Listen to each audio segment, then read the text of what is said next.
No one goes to Hank's for his spreadsheets. They go for a darn good pizza. Lately, though, the shop's been quiet, so Hank decides to bring back the $1 slice. He asks Copilot in Microsoft Excel to look at his sales and costs and help him see if he can afford it. Copilot shows Hank where the money's going and which little extras make the dollar slice work. Now Hank has a line out the door. Hank makes the pizza, Copilot handles the spreadsheets. Learn more at m365copilot.com/work.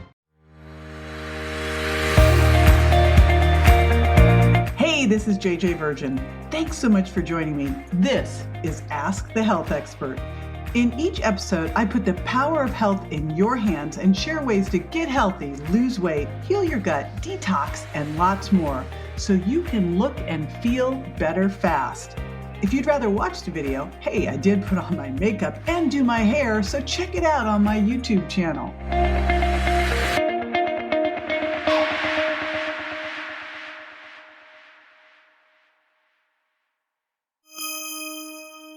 Hey there, it's JJ. You know how the law of attraction says that you'll attract into your life whatever you focus on? Well, this may be the exception to that rule. When you're trying to lose weight, sometimes the worst thing you can do is focus on losing the weight. You probably know how that usually goes. And even if you do drop a few pounds, it may be the wrong kind of weight. But there are 6 things you should focus on to get to your goal weight and stay there. Hey, it's great to have you here. Thanks for joining me. On this channel, my goal is to give you the best info, tools, and tips about how to get healthy, feel better, and lose weight. So make sure you like and subscribe to stay connected and get more like this.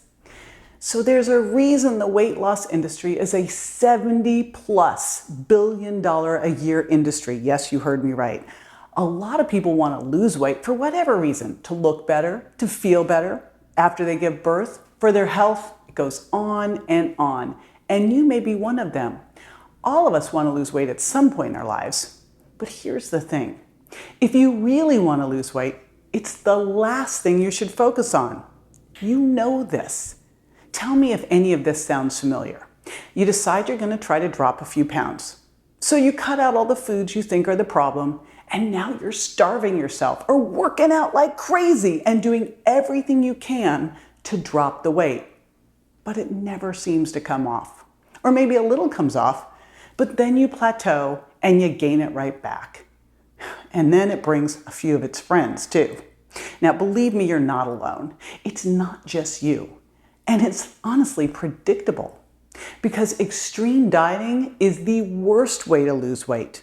To really lose weight, and more importantly, to keep it from coming right back, you're going to want to focus on these three things, which means you're going to focus on getting healthy, and you'll drop the weight as a bonus. And trust me, it's going to happen.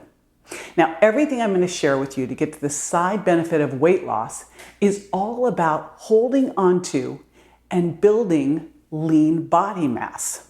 Lean body mass and the muscle in it is the key to losing weight and keeping it off. Now, notice I did not say extreme deadlifts to build bulky, big muscles. We're not talking about that.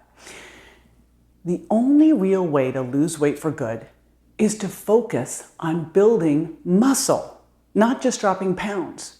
Because if you try to drop pounds through diet alone, you could end up like 50% of the people that maintain their weight, TOFI. What is TOFI? TOFI means thin outside, fat inside. And that could mean the beginning of a lot of health problems down the road. So why muscle then? Well, muscle supports your metabolism, and all sorts of good things start to happen from there. Adding muscle increases your insulin sensitivity, which means better blood sugar control and better fat burning. See where I'm going with this? Muscle also burns more calories. And again, ding, ding, ding. And of course, muscle adds to your fitness and your shape, which is going to make you look even better, as if that's possible. Now, what I think of as muscle, I call muscle metabolic Spanx. Makes everything held in tighter and boosts your metabolism as well. And on top of all of that, it's insulation and protection for the scaffolding of your bones. So it makes living easier. And who doesn't want that? I mean, when you have less risk of injury, more stamina, and more chest thumping when you open that jar of pickles. I mean, life does not get any better. So, muscle, muscle, muscle. Put your energy and your choices around building muscle and the weight loss. Really, we need to think of it as fat loss, which is what you're really after. It's going to take care of itself. That muscle is going to help you lose body fat. I call that a win-win. So what are the things you need to do to start building that muscle to burn the body fat? All right, number one, make sure you're eating enough protein. Protein needs to come first when you're building your plate. So focus on building your plate around it at every meal. Now, the RDI here is a total joke. Just like it is for our vitamin and mineral recommendations, it's the bare minimum for survival, not for optimal health. I recommend that your bare minimum daily intake, this is your floor, okay, is 1 gram per pound of ideal lean body mass. And ideal lean body mass, again, is your weight less your body fat. And for most women, that should be about 80% of their total body weight. For men, about 85% of their total body weight. Now, that's the floor, right? If you're actively building muscle, if you're recovering from an illness or recovering from an injury, or if you're under stress, okay, I think I might have just listed all of us, that minimum is going to increase to 1 gram per pound of ideal body mass. All right, now remember the floor, and then it increases. I think we've got this fear of protein when we really should have a fear of not getting enough. So protein is made up of amino acids, and those are essential for building muscle. Studies have shown that increased protein intake contributes to greater strength and muscle mass gains, especially when you combine it with resistance exercise. And it's going to help you limit losing muscle as you age. You don't have to lose muscle as you age, right? You don't have to do it. And if you are a plant-based eater, this does not mean you're out of luck. If you're vegan or vegetarian, you're going to want to pay extra attention to your protein intake to ensure that you're getting optimal amounts and all of those amino acids. And I recommend here that you supplement with a plant-based protein powder, like my Reignite Wellness All-in-One plant-based shake, so that you can make sure that you get what you need, but you don't end up with too many carbohydrates to get to that protein level. Now, if you're eating animal protein, remember, you are what you ate.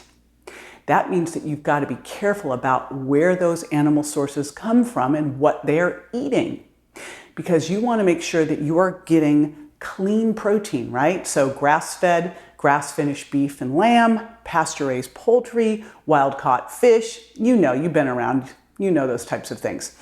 Now, when you eat this way and you use the plate as your guide, you're going to be balancing blood sugar and increasing insulin sensitivity, which are both mission critical for fat loss. And if you're wondering, what is the plate, JJ? Well, I've gone into depth in this in other YouTube videos on this and also on how to balance your blood sugar. So make sure you check, but just a little one. The plate means you're going to lead with protein and then get lots of non-starchy vegetables, healthy fats, and a little bit of slow, low carbs. Again, see my other videos. Now, number 2, you can't just sit there and eat protein and think you're going to all of a sudden add muscles. You got to add resistance training to your routine. Now, you knew this was going to be one of the strategies because, of course, you want to build muscle, and therefore resistance training has to be part of your routine. Now, if you belong to a gym, awesome. Now you have to go though, all right? You can't just belong to the gym. And if you belong and you go, make sure that you're getting in there and really pumping it out, resistance training and high intensity interval training. But here's the good news. You don't need to belong to a gym. You can actually create a home gym pretty inexpensively. And you can do it, this is what I've done, with a combination of your body weight, free weights, a TRX trainer, and maybe some kettlebells. This is pretty simple. But here's what's really important here. Again, you have to do resistance training to build muscle, but how you do it is mission critical. And it turns out that there's a specific way that's going to help you create hypertrophy more than other ways. Hypertrophy meaning building muscle. And that is working within 8 to 12 repetitions. And say 1 bicep curl, that's a rep, right? 8 to 12 repetitions, 60-second rest break, and do it again for 3 to 4 sets. You don't want to do loads of repetition, then you're working more in endurance and not as much in strength. So again, 8 to 12 is that magic hypertrophy range. And here's my rule of thumb. If you can get to 12, raise the weight. If you can't get to 8, lower the weight. Work within that range with that 60-second rest break. And I like to work multi-joint as much as possible so I get more muscle activity going. Okay, number 3. Now, this goes hand in hand with working out. You have to give yourself time to recover. It's non-negotiable. Muscle needs rest to grow. The whole purpose of recovery is to allow your muscles time to repair themselves, because here's what happens when you exercise. When you exercise, you create these little microscopic tears in your muscle tissue. And when you rest, these cells called fibroblasts come in and repair all those tears so your muscles can heal and grow and get stronger. But if you go crazy thinking that the more you work out, the more weight you're going to lose, you just keep tearing down your muscle tissue and tearing down your muscle tissue, and it never has a chance to heal, so it never has a chance to get stronger. And by the way, that just makes you way more susceptible to injury, and you're not going to get the results you're looking for. There are also a few different things you can do during recovery to help turbocharge that repair process so you can come back leaner and stronger than ever. Ready? First, you got to get good sleep. This is one of the most important things you can do to help your body fully recover physically and mentally. And the good news is that it's easier to get some deep sleep when you've been working out. You also want to make sure that you're hydrating. And of course, that you're eating well. We already talked about that. And hey, while you're at it, how about a massage? Doesn't that sound good? Whew. All right, I'm back. Number 4. Number 4 on the list of strategies to lose weight by not focusing on weight is manage your stress. I mean, you've got some, I've got some, we've all got stress. Stress is a constant. So figure out what helps you make peace with this stress and handle it. Because if you are constantly under siege, that chronic stress will do more than make you sick and old before your time.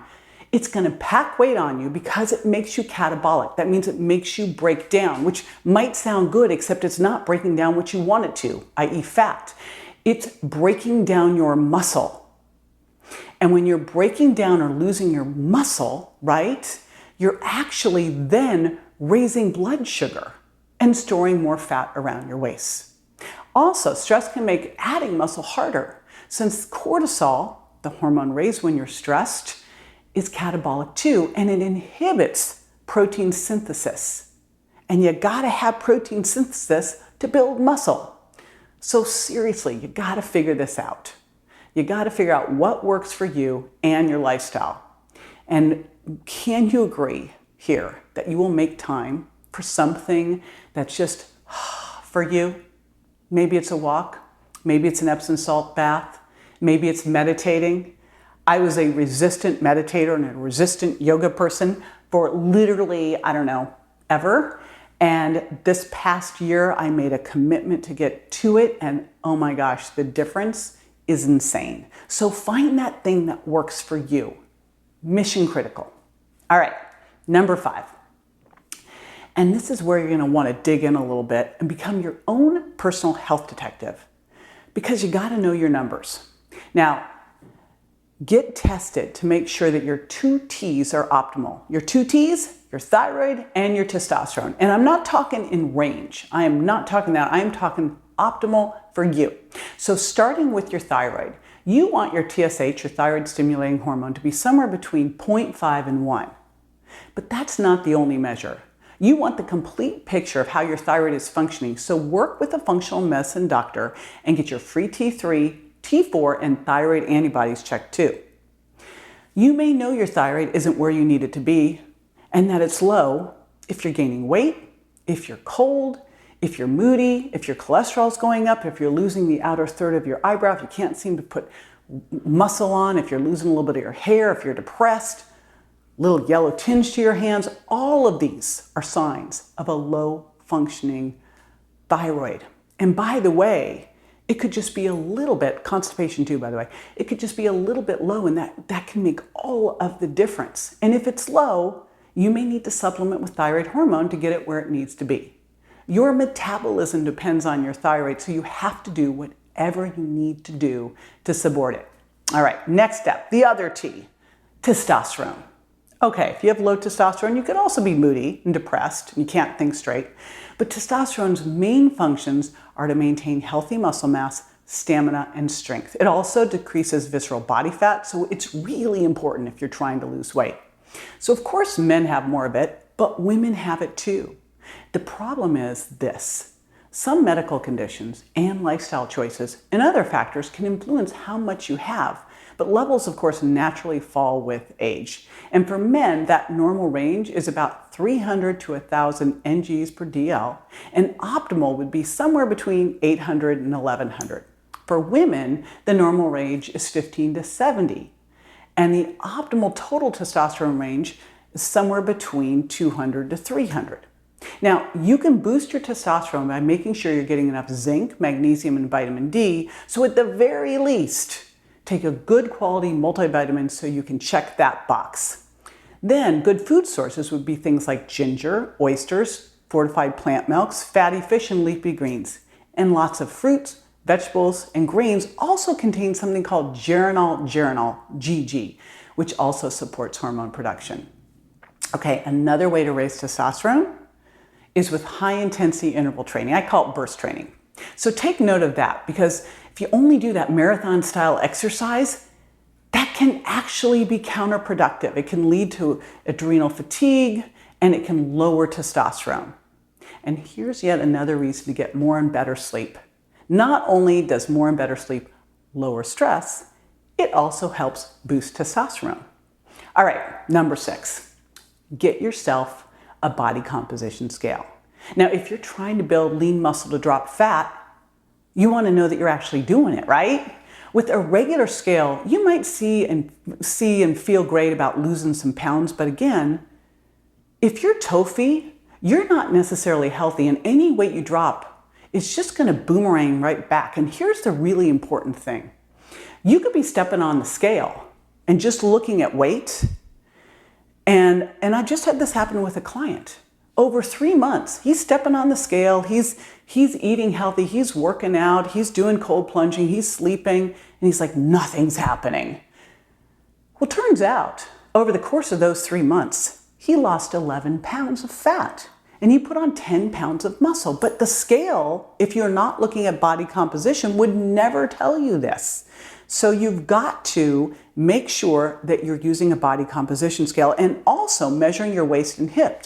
Because if you're losing weight, but you're not losing your waist, you're probably making yourself worse, not better, because that means you're losing muscle, not fat. You want to hold on to muscle tight, hold on to and build muscle as you're losing fat. And remember, if you're building muscle, you're going to lose the fat. So get rid of that regular scale. It's not giving you the right information. It can make you a little bit nuts by looking at it. Switch that regular scale for a body composition scale so that you can see how much of your weight is fat and how much your weight is lean body mass. And then make sure you're weighing in every day. And I gotta say this because I get a lot of flack around this. That scale is a biometric tool. It is not a judgy mean friend. You want it for the intel. So I love to use something like a Tanita or an in-body body fat scale that's going to look at total body water and then, of course, give you body fat and lean body mass, right?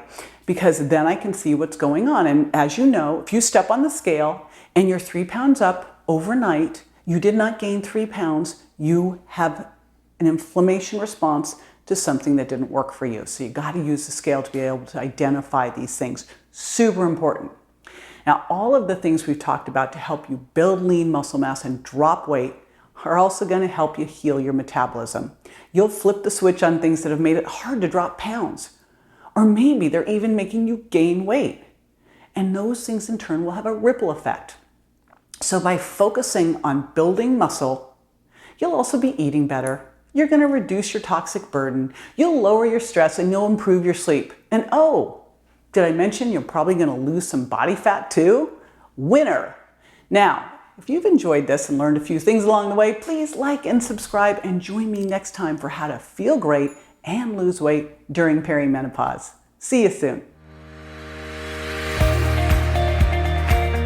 For more info on this and other health topics I cover, or to rate and review, find me on Instagram, Facebook, and my website, jjvirgin.com. And don't forget to subscribe to my show so you won't miss a single episode. Go to subscribetojj.com. Thanks again for being with me this week.